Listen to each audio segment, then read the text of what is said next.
Hi, this is Mike Lathe, and we're back here in the shop. And now the Rathbone is in place, and we started preparing our tools.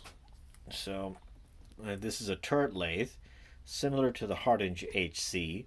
However, it's laid out much better. It's lower. The motor's right behind it. It's easier to work on. The controls are real simple. Forward, reverse, and engages the clutch that does the y-axis, and this engages the clutch that does the x-axis. You got a speed control. You got a speed control for the x and y-axis. You have forward and reverse. You have speed high and low for the feed motor. And then you got two windings on the motor. You got a low range, a high range, power off, power on, coolant, which this does a relay inside that you can control the coolant from up here. And that's pretty much it. And then you have a turret that you load with your tools and you rotate it. It doesn't have the automatic, and then you lock it in place. Big knobs, big dials. This is a very precise machine, and it works on two tubes as the ways, and it's super smooth, super simple. If you were to ask me, the Hardinge is like a nightmare, because if something goes wrong with the Hardinge, besides it being crazy money, it's like set screw hell if you have to work on anything on the Hardinge. This is laid out by someone who, nuts and bolts, simple, and yet has better than the Hardinge HC precision. So I'm just setting up some of my tools, trying to figure out which way I want to use it best. You're always going to be doing some sort of drilling. So the first is the spot drill, second is the drill, and third is the boring bar. If I'm not using any of the tools, I can always just open it up and spin it to what I do want to use. And I didn't tighten them all in yet, and I'm still adjusting it. But this is a really good machine, really tight. You don't see them too often, so when they do pop up, they're usually very inexpensive. But if someone knows what they are, they're definitely worth the money. If you look at it, it's all covered up. Everything's covered up, so all your chips, they're not going to get into any place that you don't want them to get into. It's got a big collection place in the back that collects everything. Everything kind of like just slides away from you as you're cutting. It's really solid machine. Rathbone. I think they're made up in New Hampshire somewhere. Where are they made? I don't think they make them anymore. Yeah, somewhere in New Hampshire, Seabrook, New Hampshire.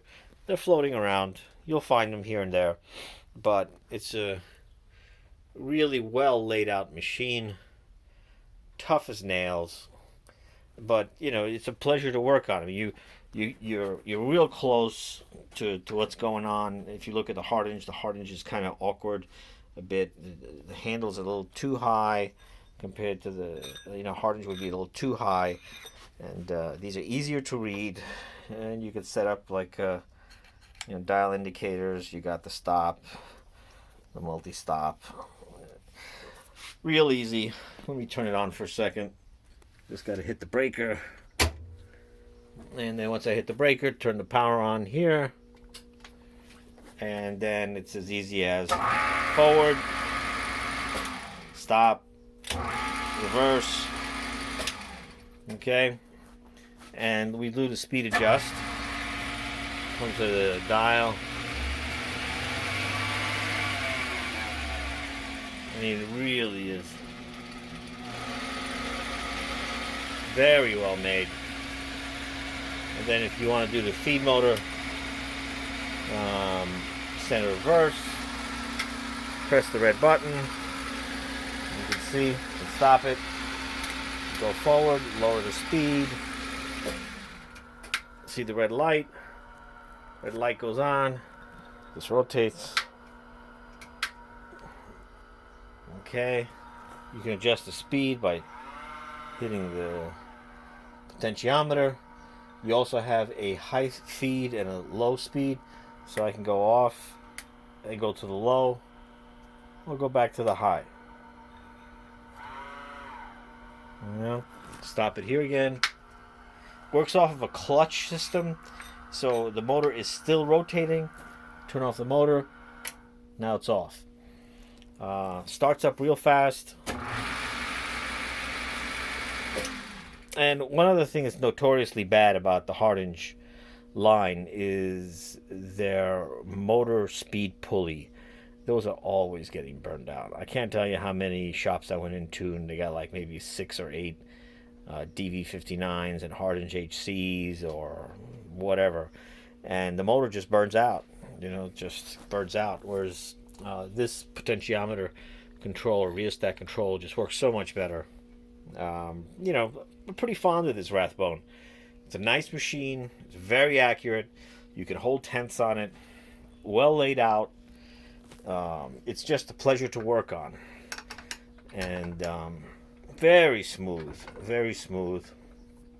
Repeatability is unbelievable. Made very well. Very thick. And just thought I'd share this video.